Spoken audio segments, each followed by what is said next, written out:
বড় দুশ্মন। ভাইরা আমার, ও যুবক অভিজ্ঞ বাবাজিরা, সর্বাঙ্গে ঘা ঔষধ দিব কোথা? আজ খ্রিস্টান এই জমিনে আছে, আলাদা মসজিদ বানায় আছে। কি চমৎকার কথা! কোরআন হাদিস থাকতে আবার মাযহাব মানবো কেন? কোরআন হাদিস থাকতে আবার পীর ধরবো কেন? কোরআন হাদিস থাকতে আবার তাবলীগে যাব কেন? চমৎকার প্রশ্ন। কালিমাতু হাক্কিন উরিদা বিহাল বাতিল, কথা ভালো মতলব খারাপ। চমৎকার প্রশ্ন। কোরআন হাদিস থাকতে মাযহাব মানবো কেন? কোরআন হাদিস থাকতে পীর ধরবো কেন? কোরআন হাদিস থাকতে আবার তাবলীগে যাব কেন? চিল্লা লাগাবো কেন? এটা তাদের প্রশ্ন। আমারও তো প্রশ্ন করার সুযোগ আছে। স্বাধীন দেশে স্বাধীন প্রশ্ন আমিও করতে পারি, নাকি পারি না? কথা বলেন। আপনি যদি প্রশ্ন করেন কোরআন হাদিস থাকতে মাযহাব মানবো কেন, কোরআন হাদিস থাকতে পীর ধরবো কেন, কোরআন হাদিস থাকতে আমরা তাবলীগ করবো কেন, আমিও তো প্রশ্ন করতে পারি। কোরআন হাদিস থাকতে ডাক্তার জাকির নায়েকের লেকচার শুনবো কেন?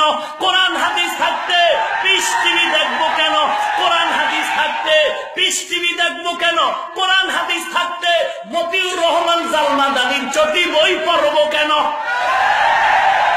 আমারটা কইলে কলিজা ভরায়, কিন্তু আমাদের কলিজা পড়ায় না, কারণ আমরা হকের উপরে আছি। হকের বিজয় সুনিশ্চিত, কোনো সন্দেহ নাই। আজকে তাবলীগের বিরুদ্ধে যত ছিদ্রান্বেষণকারীরা ছিদ্র করে, যত গালি দেয়, ততই তাবলীগ আগাচ্ছে। ঠিক কিনা জোরে বলেন?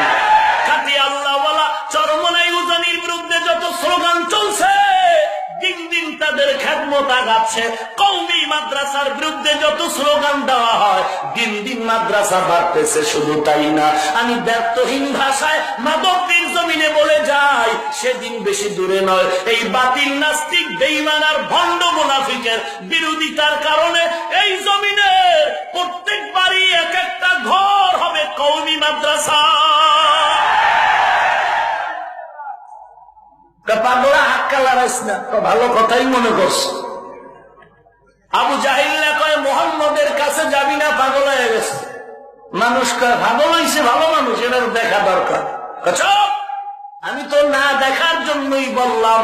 বলে না, জোয়ারের পানিতে বাদ দিলে যেমন পানির জোর বেড়ে যায়, ইমানদারের ইমানের উপরে আঘাত করলে ইমানের শক্তি আরো বেড়ে যায়। ঠিক কিনা? নবীর উম্মতের দল ওই আফ্রিকার জঙ্গল থেকে কালো রঙের বেলাল রসুলের দরবারে হাজির। গরিবের সন্তান যোদ্ধাও বড় সমস্যা।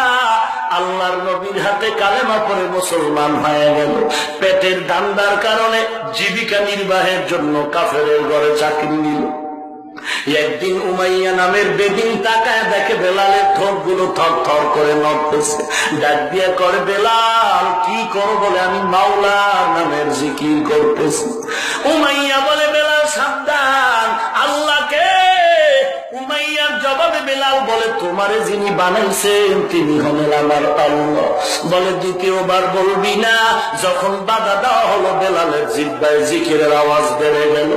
এমন চিল্লায় চিল্লায় জিকির দেয়। উমাইয়া বলে, এখন রশি দিয়া বেলালের হাতে পায়ে বাঁধো, আর একটা মাথা ঘোড়ার পায়ে লাগাইয়া আরবের উত্তপ্ত গরম বালুর মধ্যে টানতে থাকো।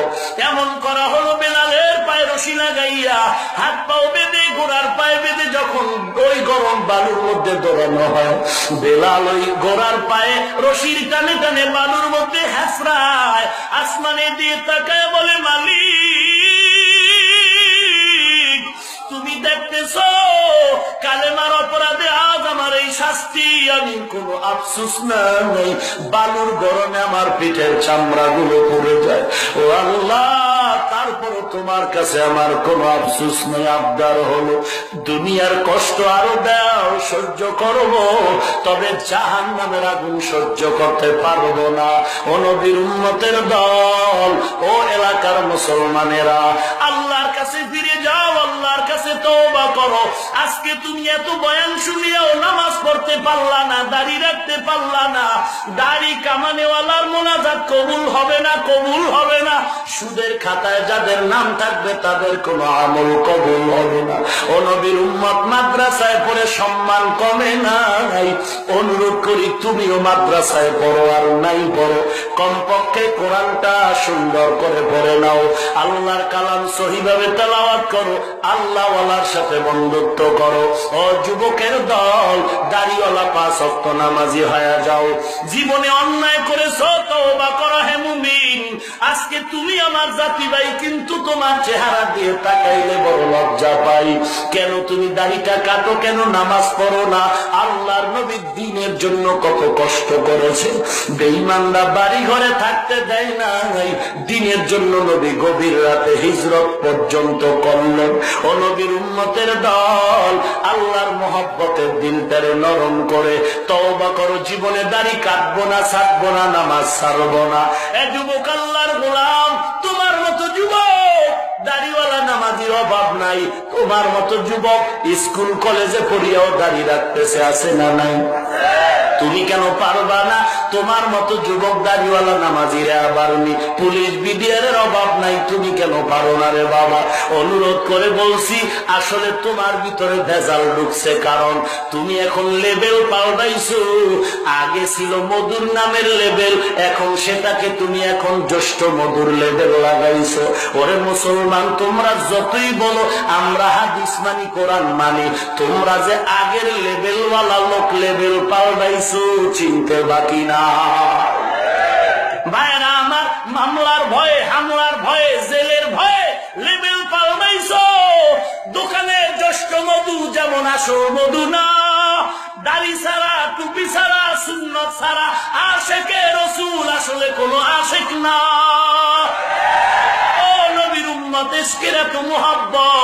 নবীর জন্য দিল কাঁদে, মন কাঁদে, প্রাণ কাঁদে। দাড়ি রাখতে কেন মন কাঁদে না? তোমার নবীর সুন্নাত মানতে কেন মন কাঁদে না? অনুরোধ করে বলছি, হে মুমিন, তওবা করো হে মুমিন। জীবনে আর নবীর সুন্নাত জবাই করবো না, দাড়ি কাটবো না, নামাজ ছাড়বো না। অন্তর যদি ভালো থাকে, দিল থেকে বুঝাও। তোমার আমার মতো দাড়িওয়ালা যুবক ইংরেজি শিক্ষিত, চাকরি করে, ব্যবসা করে, কর্মচারীর অভাব নাই। অতএব এই দাড়ির মতো আমলটা কেন করবো না? নবীরে কেন আঘাত দিব, কষ্ট দিব? অন্তর যদি ভালো হয়, রিজিকের মালিক আল্লাহ, হায়াতের মালিক আল্লাহ, সম্মানের মালিক আল্লাহ। যদি দিলটা নরম থাকে, নিয়তে যদি কোনো মুনাফিকি না থাকে, গলায় ছুরি আসবে, মরে যাব, তারপরও দাড়ির মধ্যে আঘাত করবো না, নামাজ ছাড়বো না। দিলটা যদি ভালো হয়, নিয়ত যদি খাঁটি হয়, মুনাফিকি যদি না থাকে, খাঁটি নিয়তে জীবনে দাড়ি কাটবা না, ছাড়বা না, নামাজ ছাড়বা না।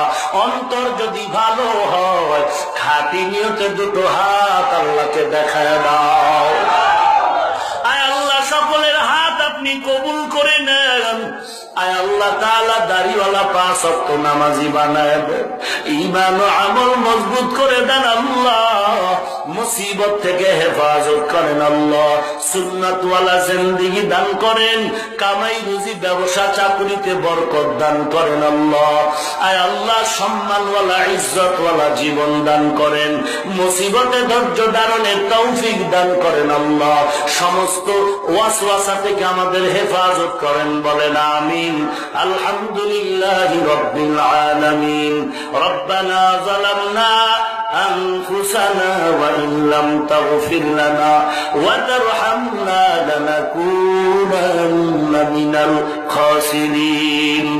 ربنا آتنا في الدنيا حسنة وفي الآخرة حسنة وقنا عذاب النار. সবাই মা বাবার জন্য দিল থেকে দোয়াটা করি, রব্বির হামহুমা কামা রব্বায়ানি সগীরা।